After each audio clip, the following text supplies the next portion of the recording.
하나님 말씀 마태복음 5장 48절에서 46절의 말씀을 보시겠습니다. 마태복음 5장 46절로 48절 말씀입니다.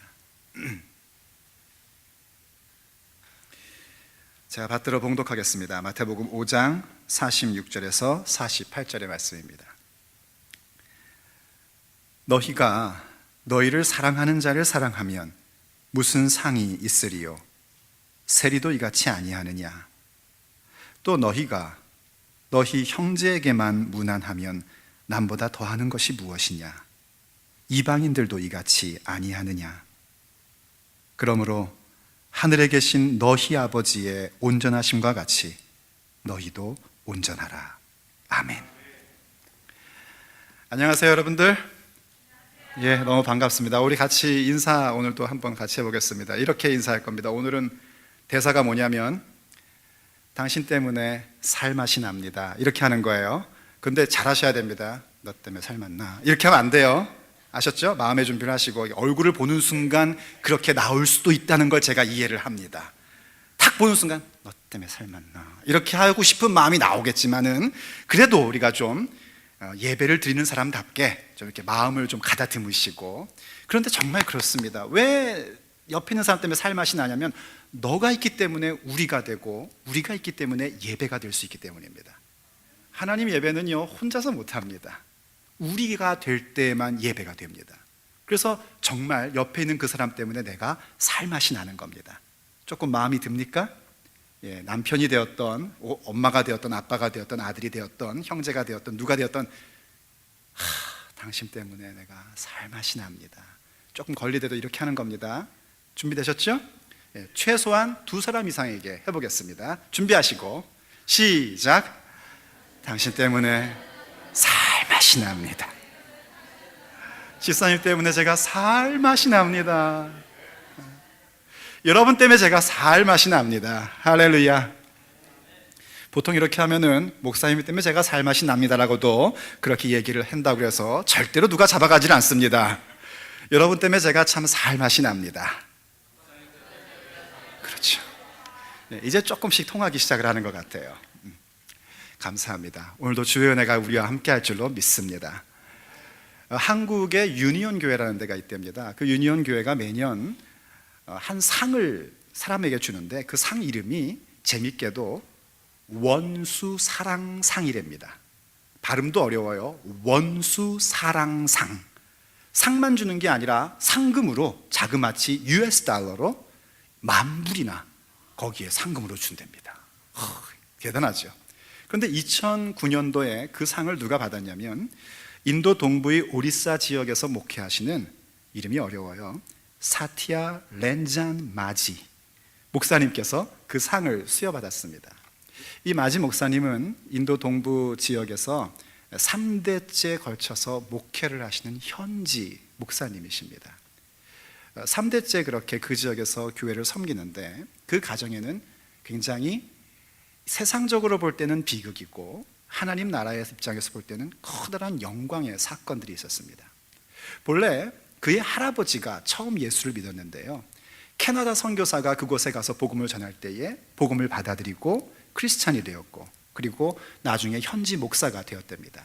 그런데 그만 인도의 힌두 교인들이 쏘는 화살에 맞아서 다른 교우들과 함께 그 자리에서 즉사를 하신 겁니다.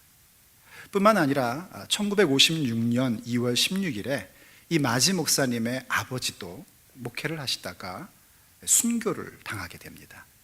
그 마을에 살고 있는 4명의 사람, 극단적인 과격파인, 어느 종교나 이 과격파가 문제인데요, 이 과격파 힌두교인들이 마지 목사님의 아버지를 목졸라서 죽이려고 한 겁니다. 목졸리다가 결국은 기절을 해가지고요 병원으로 옮겼습니다. 혼수 상태에 빠진 거죠. 그러다가 잠깐 깨어나게 되었습니다. 그렇게 잠깐 깨어나게 됐을 때에 경찰이 와가지고요, 뻔하지 않습니까? 누가 그랬는지. 하지만 그 당한 피해자의 어떤 신고와 자백, 어떤 그 증거가 있어야 되기 때문에 당신을 목조른 사람이 누군지 말하라고 이렇게 부탁을 하고 계속 추궁을 했습니다. 그런데 그만 목을 어떻게 졸렸는지 성대가 다 망가져가지고 목소리가 나오질 않는 거예요. 그랬더니 경찰이 계속 추궁하면서 펜과 종이를 갖다 줬습니다. 여기에다가 범인의 이름을 쓰라는 겁니다. 그랬더니 마지 목사의 아버님이 그 종이에다가 뭔가를 씁니다. 근데 그 내용은 이런 거였습니다. 너희 원수를 사랑하며 너희를 박해하는 자를 위하여 기도하라 하는 내용을 그 메모지에 적었습니다. 그리고는 숨을 거두신 겁니다. 그때 마지 목사님의 나이가 6살이었다고 합니다. 그 경찰관이요, 이 마지 목사님의 아버지의 그런 모습을 보면서 깊은 감동을 받게 된 겁니다. 본인도 분명히 힌두교도 쪽의 사람이었을 텐데 어떻게 저럴 수가 있을까 하는 생각 속에 그 순간 크리스찬이 되기로 결정을 하고 예수의 사람이 되었다는 겁니다. 하지만 마지 목사님에게서는 어릴 적에 받은 상처였기 때문에 그것이 굉장히 깊은 상처로 남아 있었습니다. 생각해 보십시오. 6살의 아이 앞에서, 자기 눈앞에서 동네 사람들에게 목 졸려 결국은 죽게 된 아버지를 갖고 있는 아이, 얼마나 큰 상처가 되겠습니까? 마지 목사님이 얘기하기에 그렇게 얘기합니다. 아버지가 돌아가셨어요. 아버지가 죽은 거고 가장이 죽은 겁니다. 인도라는 나라 입장에서 가장이 죽으면 먹고 살 길이 막막해지고 경제적으로 굉장히 궁핍한 생활을 할 수밖에 없다고 하더군요. 그런데 경제적으로 궁핍한 상황이 어려운 것보다 더 힘들었던 것은 계속 그 마을에 살면서 자기 아버지를 살해한 사람들을 보면서 살아야 했던 것이 더 힘들었다는 겁니다. 그런데 그 어머니가 자기 아들 마지에게 늘 복음을 가르쳤답니다. 그러면서 하는 말이 그들을 미워하지 말아라, 그들을 사랑하고 그들을 용서해라 하고 늘 가르침을 줬다는 거예요. 그래서 결국 이 마지 목사님이 커서 목사가 된 다음에 사실은 여러 다른 지역으로 목회를 할 수 있는 기회가 주어졌음에도 불구하고 그것을 다 마다하고 자기 할아버지가 돌아가시고 자기 할아버지를 죽이고 또 자기 아버지를 죽인 사람들이 있는 그 마을에 들어가서 목회를 시작을 한 겁니다. 물론 마지 목사님도요, 계속적인 테러를 당합니다. 버스를 타고 가다가 몰매를 맞고 버스에서 쫓겨나기가 한두 번이 아니었습니다.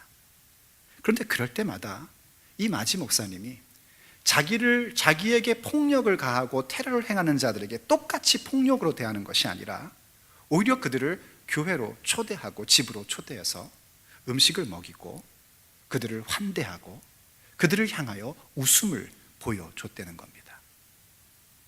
그럼 그들 가운데 사람들이 얘기를 한답니다. 어떻게 당신들은 이럴 수가 있습니까? 마지 목사님 말씀이 바로 그 순간이 그들이 크리스찬으로 변화될 수 있는 순간이라고 그렇게 이야기를 합니다. 나중에 아버지를 죽였던 4명의 사람 가운데 2사람이 회개하고 예수님의 품으로 돌아오게 됩니다. 그들이 돌아와서 그렇게 얘기했답니다. 우리를 용서해달라고, 우리가 정말 끔찍한 일을 저질렀다고. 그때 마지 목사가 그렇게 얘기를 했답니다. 이미 당신들을 용서했습니다. 당신들은 이제 우리와 함께하는 공동체요, 가족입니다 라고 말을 했답니다. 정말 그야말로 예수님께서 말씀하신 내 원수를 사랑하며 너희를 박해하는 자를 위하여 기도하라 하신 말씀을 자기의 삶 전체로 이루고 있는 성숙한 예수의 사람, 장성한 예수의 사람, 온전한 크리스찬의 모습이라고 우리는 바라볼 수 있고 그렇게 말하지 않을 수가 없습니다. 정말 그렇습니다. 바로 그것이 온전한 그리스도인의 모습이고 그것이 정말 우리 모두가 본받고 따라가야 할 모습임에 틀림이 없습니다. 원수를 사랑하고 나를 박해하는 자를 위해서 기도하는 것, 내 가슴속에 응어리를 맺히게 한 그 사람을 사랑하는 것, 그가 잘 되기를 바라고 그의 존재를 기뻐해 주는 것, 내 인생에서 뭔가 손해를 끼치고 나를 모욕하고 내가 베풀었던 은혜에 대해서 배신하고 그런 사람을 향해서 그 사람을 위하여 내가 오히려 친절하고 관대하고 예의 바르게 굴 수 있는 그런 모습들은 그리스도인의 가장 절정의 모습이고 최고의 모습임에 틀림없습니다. 예수님께서 바로 그 모습을 가져야 하는 것이 얼마나 타당한지를 오늘 우리가 함께 읽었던 본문 46절과 47절에서 이렇게 말씀을 하셨습니다. 다시 한번 46절과 47절 말씀을 보겠습니다. 너희가 너희를 사랑하는 자를 사랑하면 무슨 상이 있으리요? 세리도 이같이 아니하느냐? 또 너희가 너희 형제에게만 무난하면 남보다 더하는 것이 무엇이냐? 이방인들도 이같이 아니하느냐? 우리가 우리를 사랑하는 사람을 사랑하는 것, 그거는 어떻게 보면 평범한 사랑입니다. 그건 누구나 할 수 있는 일이고 또 해야 하는 일입니다. 또 형제를 무난한다, 이게 그냥 뭐 형제 보고 안녕하세요 인사하는 그런 차원이 아니라 형제라는 것은 뭔가 나하고 뜻이 맞는 사람을 얘기하는 겁니다. 생각이 같고 뜻이 맞고 말이 통하는 사람. 여러분 살다 보면 그런 사람들이 있지 않습니까? 그런 사람 보면 무난하게 되죠. 이 무난이라는 말도 그 내면적인 의미는 뭐냐면 그 사람에 대해서 관대한 마음을 갖는다는 것이고요, 그 사람에게 친절할 수 있는 것이고, 그 사람에게 예의를 갖추는, 예의 바르게 행동하는 그런 모습입니다.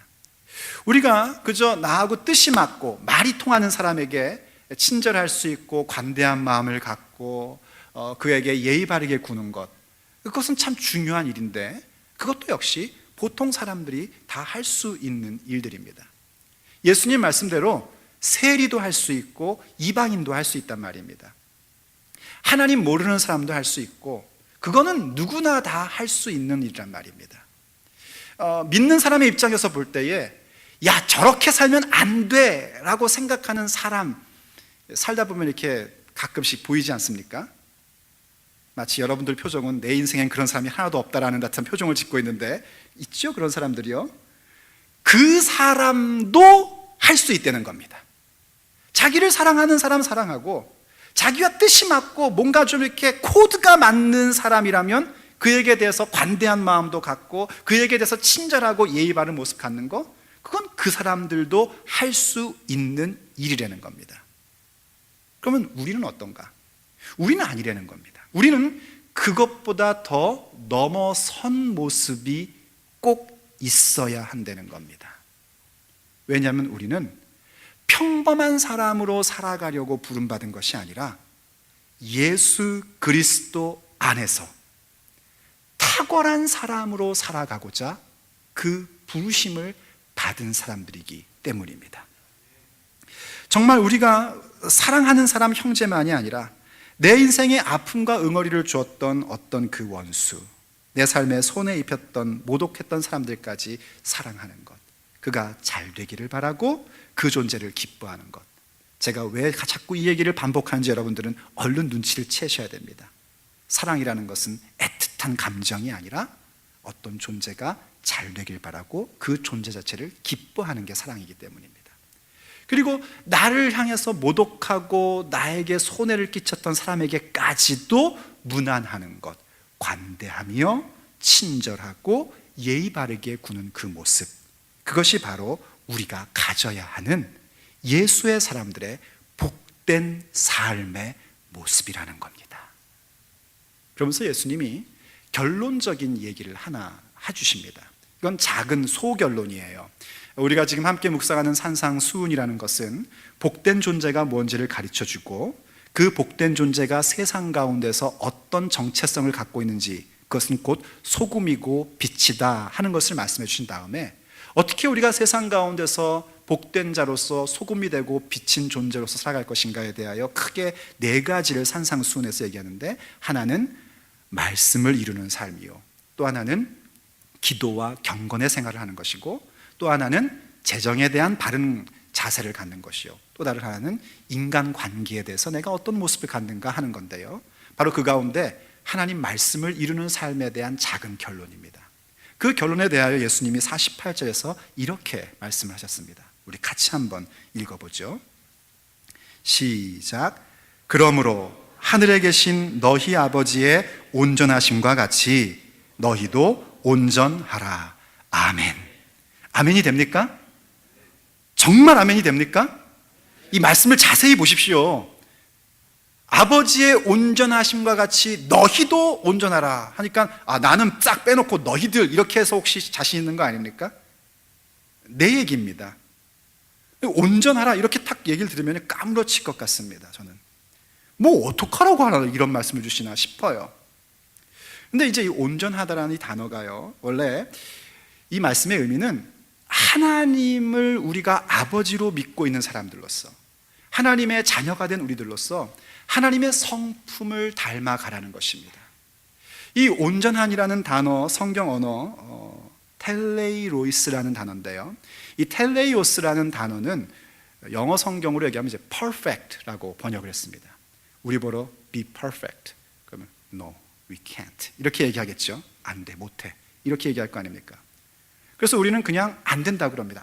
어떻게 사람이 완벽해, 사람은 완전할 수가 없잖아 라고 얘기를 합니다. 그런데 성경은 우리에게 하나님의 성품을 닮아가는 그 모습에 대해서 분명하게 명령하고 있는 것을 결코 피해갈 수가 없습니다. 한번 성경 구절들을 보시겠습니까? 레위기 19장 2절에서는 이렇게 얘기했습니다. 너는 이스라엘 자손의 온 회중에게 말하라. 이때 이 회중이라는 것은 신약적으로 표현하면 교회를 얘기하는 것이고, 교회는 바로 우리들을 얘기하는 겁니다. 온 회중에게 말하라. 너희는 거룩하라. 이는 나 여호와 너희 하나님이 거룩함이니라. 하나님이 우리에게 거룩하라고 명령하시는데 그 이유가 뭐냐면 하나님이 거룩하시기 때문이라는 겁니다. 하나님의 성품을 닮아가는 게 복된 예수의 사람들의 당연한 모습인 겁니다. 또 신명기 18장 13절에서는 아예 노골적으로 뭐라고 말씀하셨냐면 너는 내 하나님 여호와 앞에서 완전하라 라고 얘기를 합니다. 더군다나 창세기 17장 1절에 보면은요, 아브라함에게는 하나님이 직격탄을 날리십니다.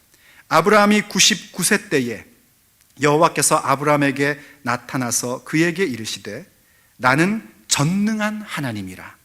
너는 내 앞에서 행하여 완전하라 라고 명하고 계신 것을 보게 됩니다. 그래서 우리는 이러한 말씀들을 볼 때마다 이건 나에게는 해당이 없는 얘기다 라고 그냥 치워버리고 싶은 유혹을 많이 당합니다. 그렇지만 오늘도 역시 하나님은 우리에게 우리가 주님 앞에서 하나님의 온전하심 같이 온전하라고 우리에게 명령하고 있다는 것을 기억해야 합니다. 그런데 한 가지 알아야 될 게 뭐냐면 이 단어가 온전하다, 완전하다라는 해석으로 주로 할 때에는 하나님의 성품에 관련된 것을 얘기할 때 주로 이렇게, 다 그런 건 아니지만 주로 그렇게 해석을 합니다. 그런데 이러한 동일한 단어가 우리 입장에서 해석되는 구절들을 볼 때는 그 온전한이라는 단어를 뭐라고 해석하냐면 장성한이라고 해석을 하기도 합니다. 교회 다니면서 조금이라도 신앙에 관심을 갖고 있는 사람들은 다 아는 말씀, 에베소서 4장에 보면 그리스도의 장성한 분량, 뭐 그런 얘기 들어보신 적 있으시죠? 그때 그 장성한이라는 말이 온전한이라는 단어와 똑같은 단어의 해석입니다. 또 히브리서에 보면은 왜 이런 얘기 있지 않습니까?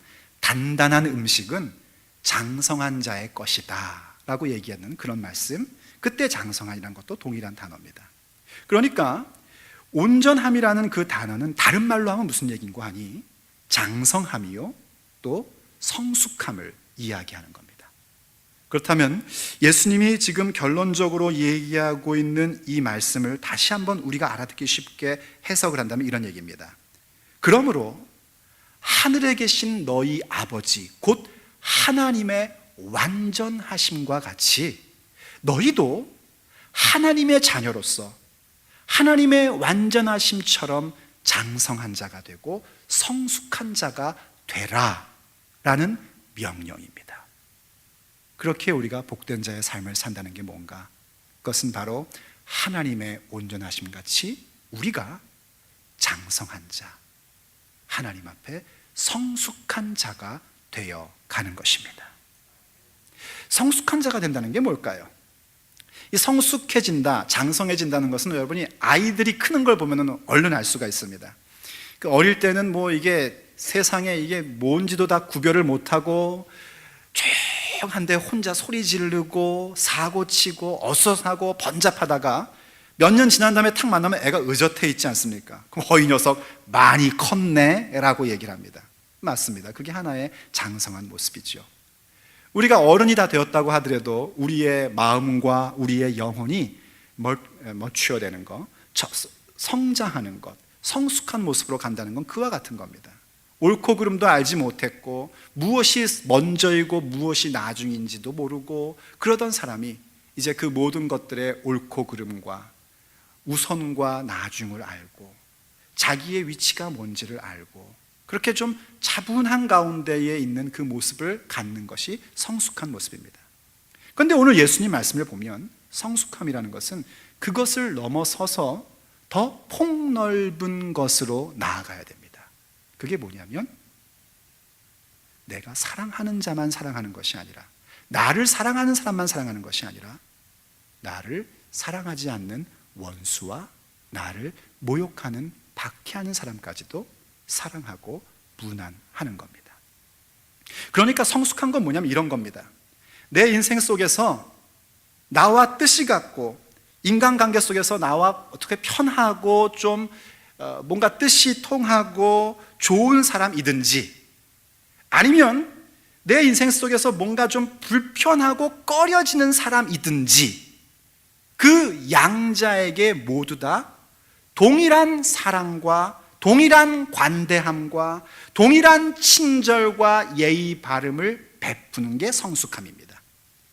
바로 그 차이에 있어서 균형을 갖는 것이고, 그 폭이 얼만큼 좁으냐에 따라 우리의 성숙함의 척도가 결정되는 겁니다. 조금 더 적용하면은요, 그거는 완전히 어떤 사람들로 분류되는 것뿐만이 아니라 한 사람의 인생에서도 마찬가지입니다. 우리가 결혼하고 부부생활 하다 보면은 어떻습니까? 평생 알콩달콩 막 보면은 가슴이 두근거리고 죽겠고 뭐 너무 이쁘고 그렇습니까? 표정 보니까 아닌 거 벌써 다 나옵니다. 표정 관리 잘 하셔야지 됩니다. 살다 보면은요, 때로는 좋아 죽겠고 때로는 저 사람이 내 인생을 구해줬구나 생각되다가, 때로는 세상에 저런 왼수가 어디 있나, 어쩌다가 내가 저 인간을 만나갖고 내 인생이 일어나, 이럴 때도 있습니다. 어디 부부뿐입니까? 내가 낳은 자식도 마찬가지 아닙니까? 하루는 정말 저 아이 때문에 내가 내 인생을 다 걸 것처럼 생각하다가, 어떤 날은 저놈의 자식 때문에 내가 그냥 혈압이 터져서 죽을 것 같고, 그런 거 아닙니까? 뭐 또 저만 그렇습니까? 우리가 그렇습니다. 한 사람에 대해서도 그 사람이 나에게 은인 같고 애틋할 때가 있는가 하면, 어떨 때는 정말 원수 같고 정말 인생에서 좀 피곤한 그런 때가 있기 마련입니다. 그런데 그때의 나의 태도가 얼마나 동일한 사랑과 동일한 관대함과 동일한 친절과 예의로서 나아가느냐가 나의 성숙함의 척도란 말입니다. 그건 사람뿐만이 아닙니다. 우리의 인생을 살아가며 만나는 여러 가지의 사건도 마찬가지입니다. 살다 보면 좋을 때도 있고요, 살다 보면 힘들 때도 만나기 마련입니다. 좋을 때는 좋다고 죽겠다고 난리를 피고, 또 어려우면 어려워 죽겠다고 난리를 피고 맨날 죽어요. 그냥 내 자아가 죽어야 되는데 그게 아니라 살 맛이 안 난다는 겁니다. 그거는 성숙하지 못한 모습입니다. 성숙함이란 건 내 인생에서 좋은 일을 만날 때이든지 혹은 나쁜 일을 만날 때든지, 물론 좋은 일 만나면 기분 좋고 나쁜 일 만나면 힘든 건 사실이지만, 그럼에도 불구하고 그 폭락이 과격하게 가는 것이 아니라 완만하게 흘러가는 모습을 갖는 게 바로 성숙함의 모습인 겁니다. 그리고 그때의 기준은 무엇인가? 당연히 하늘에 계신 우리 아버지의 완전하심, 온전하심이 우리들이 갖추는 기준이 되는 겁니다. 그럼 이제 우리 궁금한 건 뭐냐면, 그럼 어떻게 그렇게 우리가 성숙한 자가 될 수 있을까? 어떻게 우리가 그렇게 온전함을 가질 수 있을까 하는 겁니다. 어떻게 하면 우리가 그런 성숙함과 온전함을 가지면서 하나님이 우리에게 주신 복된 자의 삶을 마음껏 누리며 살 수 있을까요? 간단하게 한 3가지 정도를 좀 살펴볼 수 있습니다. 첫째로는 우리의 존재가 어떤 존재인지를 기억하며 살아갈 때에 우리는 우리의 자신을 성숙함으로 이끌어갈 수 있습니다. 내가 누구인가? 나의 정체성을 깨닫고 사는 겁니다. 아이덴티티, 내 정체성을 항상 아는 겁니다. 오늘 말씀 가운데도 나오지만요, 예수님께서 우리에게 온전하라, 성숙해져라, 너희도 좀 커야 된다, 성숙함을 가져야 된다 하는 그런 명령을 내리실 때에 나의 아버지의 온전하심 같이 라고 말씀하지 않으셨습니다. 그게 참 특이한 겁니다. 예수님은요, 하나님의 아버지 되심을 얘기할 때에 먼저 나의 아버지라는 걸 강조하셨습니다. 그런데 여기서는 나의 아버지라고 말씀하지 않고 너희의 아버지의 온전하심 같이 라고 말씀하셨습니다. 그 얘기는 무언가 하니 우리가 누구인지를 알아야 된다는 겁니다. 우린 누구냐면 하늘의 하나님을 아버지로 모시고 있는 자녀들이라는 겁니다. 우린 바로 그렇게 복된 존재로서 세워져 있다는 겁니다. 하나님이 우리를 그러한 자리로 부르셨다는 겁니다. 우리의 심령이 가난하고 애통해야 할 줄 알고 온유한 심령을 가지며 의에 대해서 갈망을 갖고 의에 대한 갈망함을 갖고 있음에도 불구하고 그 마음 가운데 긍휼이 없어지지 아니하고 그 긍휼함 가운데 우리의 마음이 정결하고 깨끗해지고 그 마음의 청결함 가운데 화평을 일구어가는 삶을 살아가고 화평을 일구어가면서 사람들에게 박해를 받는 것에 대하여 의에 대하여 박해를 받는 것에 대해서 당연한 것처럼 여기고 박해를 받는 삶 속에서도 정말 가장 귀한 가치가 무엇인 줄 알기에 그것을 추구할 수 있는 하늘 아버지의 자녀 되었다 하는 것, 그것을 기억하면서 살아갈 때에 우리는 하루하루 더욱더 성숙함으로 온전함으로 나아가게 되는 겁니다. 근데 그게 혼자서는 안 됩니다.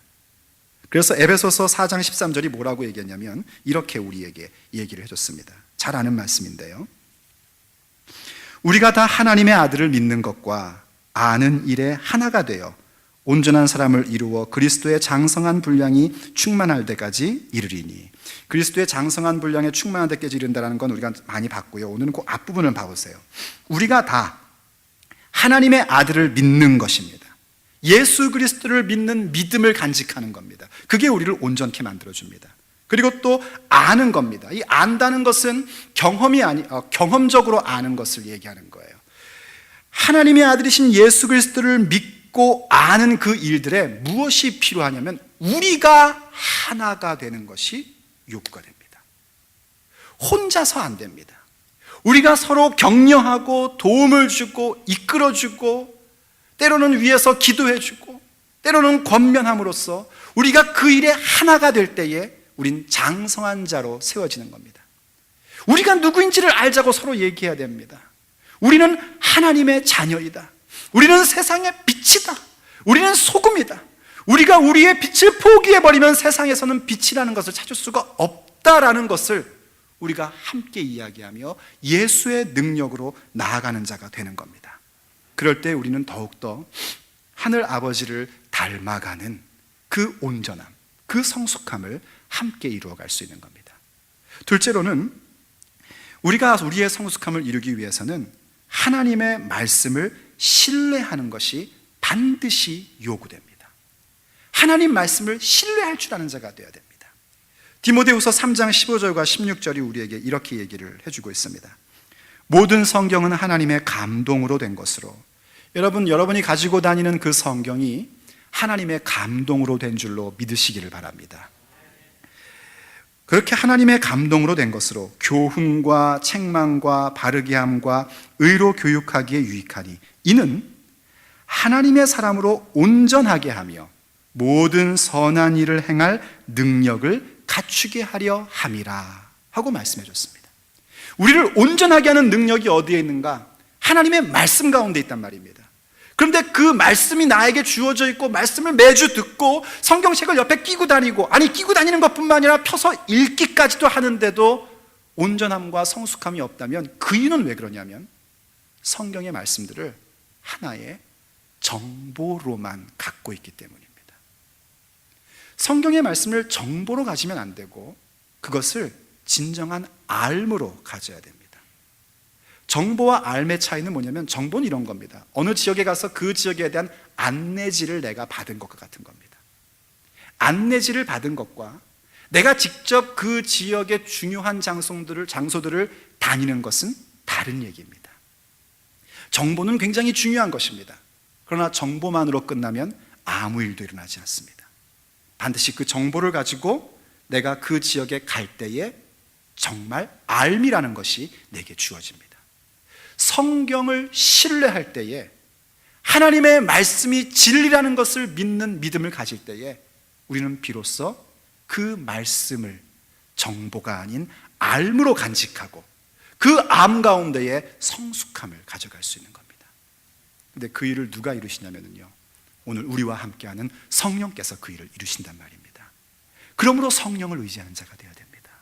성경을 읽을 때 그냥 읽는 것이 아니라 성령께서 내게 지혜를 주시고 성령께서 내 눈을 밝히 열어주셔서, 그 전문적인 용어로 조명한다라는 표현을 써요. 조명하여 주셔서 하나님 말씀의 진의가 무엇인지를 깨닫게 해달라는 그 성령을 의지하는 자세가 우리에게 반드시 요구됩니다. 그때에 우리는 성숙함, 온전함이라는 것을 더욱더 갖추어 갈 수 있게 되는 겁니다.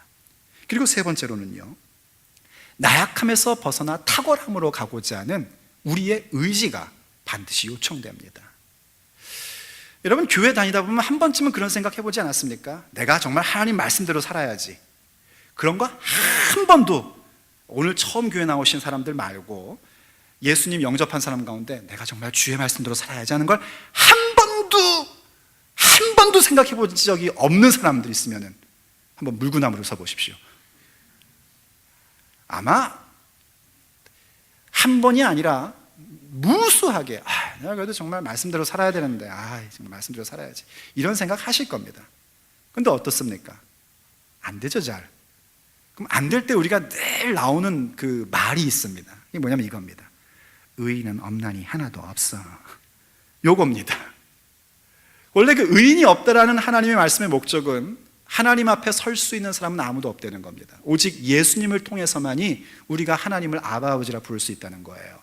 그런데 그 말씀을 뭐로 자꾸 악용을 하냐면 나의 나약함과 게으름을 변론하는 말씀으로 쓰려고 합니다. 그게 나약함입니다. 그거를 버리셔야 됩니다. 그리고 오히려 하나님 말씀에 순종하겠다라는 그 탁월한 마음을 사는 자가 되십시오. 그러면 성령께서 예수 이름의 권세로 말미암아 하늘아버지의 온전하심과 같이 우리를 성숙한 자로, 우리를 더욱더 장성한 자로 만드시는 역사를 우리가 함께 경험하게 됩니다. 물론 저도 알고 있습니다. 이게 쉬운 일은 아니라는 것을 저도 알고 있습니다. 제가 지난 3주간 동안 휴가 피정을 갔지 않았습니까? 휴가 피정을 갔는데 아마 제 기억에 첫 번째 토요일이었던 것 같아요.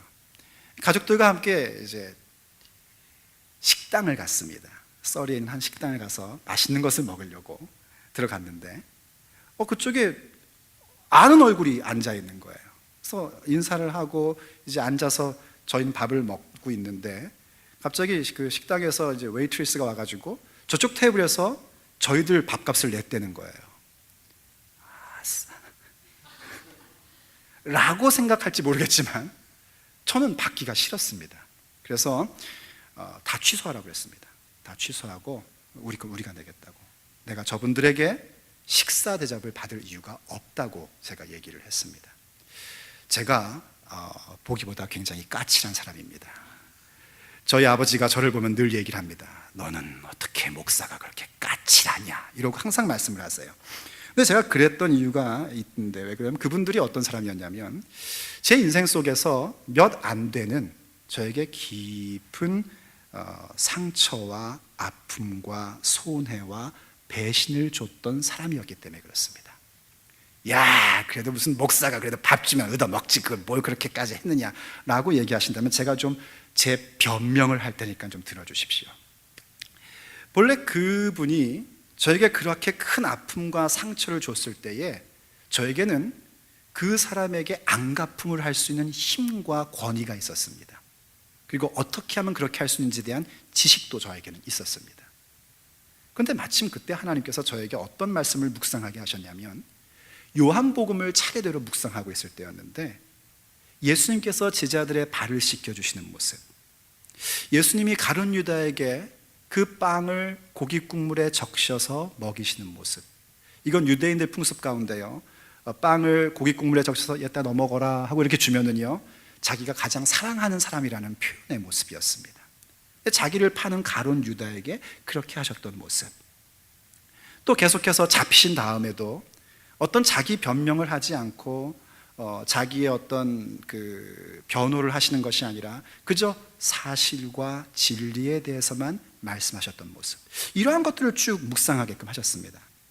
그래서 그러한 여러 가지의 일들 때문에 제가 받은 아픔이나 고통이나 슬픔이나 배반감이나 혹은 그로 인하여 돌아다니는 여러 가지 루머와 소문 속에 참 얼토당토하는 이야기들을 들을 때에도 침묵하고 누군가 물으면 사실만을 얘기하는 그런 모습으로 제가 쭉 진행을 했습니다. 그리고 오히려 그 사람과 그 가정을 위해서 축복했고 기도했고, 그러다 보니 어쩌다 그를 탁 만났을 때에 정말 틀에 박힌 그런 인사가 아니라 정말 진심으로 어떠냐고, 잘 지내냐고, 잘 되어가고 있냐고 그렇게 물을 수 있는 모습을 제가 가졌습니다. 여러분, 목사가 그 정도의 모습을 갖고 있는 그런 훌륭한 목사입니다. 근데 이제 문제는 뭐냐면 그 다음입니다. 제가 그렇게 하나님의 은혜로 말미암아 용서하고 위에서 축복하고 사랑하고 관대했고 친절했고 예의 바르게 할 때에 제 마음 가운데는 어떤 기대감이 있었냐면 좀 잘하리라, 잘 살겠지 하는 기대감을 제 마음속에 갖고 있었습니다. 그런데 어느 날 우연치 않게 전혀 그가 그렇게 살고 있지 않다는 것을 제 눈으로 직접 목격하게 된 겁니다. 제 마음이 참 어려웠었습니다. 그러던 와중에 그 마음이 어려웠어도 그를 위해서 기도하면은요, 옛날처럼 그렇게 아픈 마음을 가지고 기도하지는 못했지만 그냥 주여 주께서 알아서 하십시오, 이제 내 손을 떠났나이다 이렇게 기도하고, 사실은 제가 여러분들을 위해서 기도하는 것만으로도 이너프하고 시간이 모자르고 하기 때문에 여러분들을 두고 제가 가슴 아프게 기도하지 우리 교회 밖에 사람들을 두고 가슴 아프게 기도할 시간은 사실 저에게 없습니다. 그렇게 이제 시간이 지난 겁니다. 이제는 내 손을 떠난 거니까. 그러다가 만난 겁니다. 제가 밥을 얻어 먹어야겠습니까? 그런데 제 마음이 참 불편하고 어렵고 힘들었습니다. 그 밥값을 내게끔 안 하고 취소한 것 때문이 아닙니다. 그건 지금 생각해도 참 잘했다는 생각을 듭니다. 여러분, 저는 아무에게나 밥을 안 얻어 먹습니다. 그건 지금도 잘했다고 생각을 합니다. 왜냐하면 얘는 얘고 아닌 건 아니기 때문에 그렇습니다. 근데 제 마음에 어려웠던 건 뭐냐면 제가 가지고 있었던 마음 상태입니다. 제가 갖고 있던 저의 태도입니다. 왜냐하면 성숙함이라는 것, 온전함이라는 것은 어떤 대상이건 어떤 사건에 대해서 한두 번 해보는 것이 아니라 내 삶의 이야기여야 하는 것이기 때문입니다. 그런데 저는 그냥 그 사람의 상태에 따라서 전에는 온전함과 성숙함을 보였었는데 오늘은 온전함도 아니고 성숙함도 아니라 참 보잘것없는 임영희의 모습을 또다시 발견하게 됐던 겁니다. 참 마음이 어려웠습니다. 제가 가족들에게는 얘기를 안 했지만 피정 내내 힘이 들었습니다. 그래서 이번 피정은 너무 힘들었습니다. 개인적으로. 언제쯤 내가 성숙해질 수 있을까? 언제쯤 온전해질까? 제가 지금 한국 나이로 47세를 살고 있습니다. 한 50이 되면 성숙해질까? 아니면 한 60 되면 좀 온전해질까? 아니, 아브라함을 하나님께서 99세에 부르시면서 너는 내 앞에서 완전하라 하셨으니까 내가 99살까지 살면 완전해질까? 결론은 아니라는 겁니다. 나이만 먹는다고 결코 성숙해지지도 않고 온전해지지도 않습니다. 오직 예수 그리스도의 이름 가운데 있을 때에만, 성령의 능력 가운데 사로잡힐 때만, 하나님의 말씀을 신뢰하고 그 말씀대로 내가 뼈를 깎는 아픔이 있어도 순종해 갈 때에만 저에게는 성숙함이란 것이 있고 장성함이라는 것이 있고 나의 아버지를 닮은 온전함이라는 것이 가능하다는 것을 저는 알고 있습니다. 그러다 보면, 그렇게 하루하루 한 해 한 해 살다 보면 하나님께서 말씀하신 그 온전함과 성숙함이 저에게 생기리라고 저는 확신을 합니다.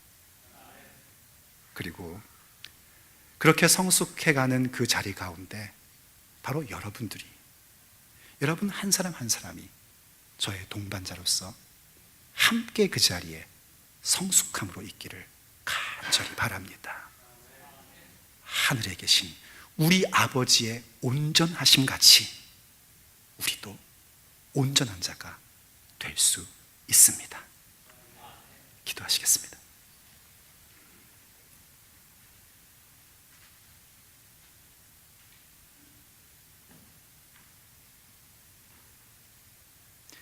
사랑하는 아버지,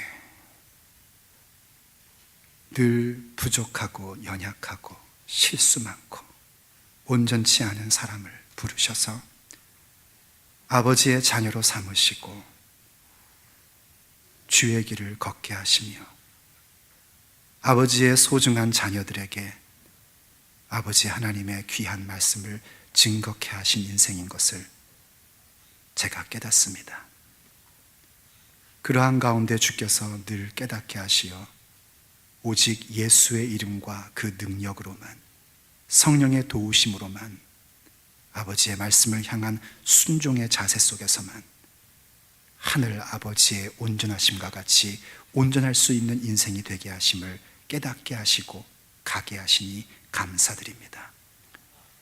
바라옵는 것은 주께서 이 종에게 맡기신 하나님의 귀한 양떼들이 바로 그 길을 함께 가기를 간절히 바랍니다.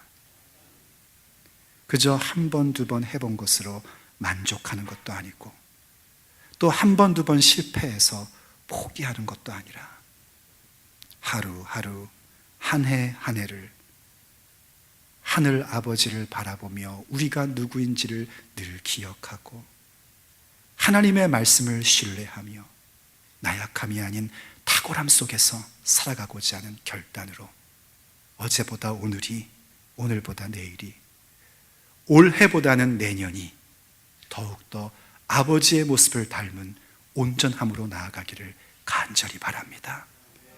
하오니 하나님, 우리에게 예수 이름의 능력을 쏟아부어 주시옵소서. 예수 이름의 능력이 없이는 우리는 아버지의 말씀을 단 한 구절도 우리의 삶의 이야기로 이룰 수는 없습니다. 한 번, 두 번 해봤지만 그것이 우리의 이야기가 아니라는 사실을 절실히 깨닫습니다. 하오니 하나님, 예수 이름의 능력으로 아버지의 온전하심이 우리의 삶의 온전함이 되는 것이 우리의 삶의 이야기가 되게 하여 주시옵소서. 천국에서 그 모든 이야기를 아버지 앞에 드릴 수 있는 우리 모두가 되게 하여 주시옵소서. 나약함 속에서 벗어나게 하여 주시옵시고 게으름 속에서 벗어나게 하시어 하나님이 우리에게 주신 그 탁월한 인생의 발걸음들을 걸어가는 우리 모두가 되게 하여 주옵소서. 그래서 하나님, 참으로 하나님 앞에 하나님이 예비하신 영원한 면류관을 받으며 또 그 면류관을 어린 양 예수 그리스도의 발 앞에 드리며 영광과 존귀와 찬양과 권세와 그 모든 것들을 우리 주 앞에 돌릴 수 있는 우리 모두가 되게 하여 주시옵소서. 하나님, 이 종이 꿈꾸고 바라봅니다. 이 종이 주 앞에 그러한 성숙함을 나아가며 온전함으로 나아가는 그 길 가운데에 사랑하는 아버지의 자녀들이 동반자로 함께하기를 꿈꿉니다. 그 자리 가운데 우리 모두가 온전함으로 서 있는 것을 바라봅니다. 그 자리 가운데 우리 모두가 성숙한 모습으로 굳건히 서서 나아가는 복된 자의 삶을 우리의 이야기로 이루는 그 모습을 바라봅니다.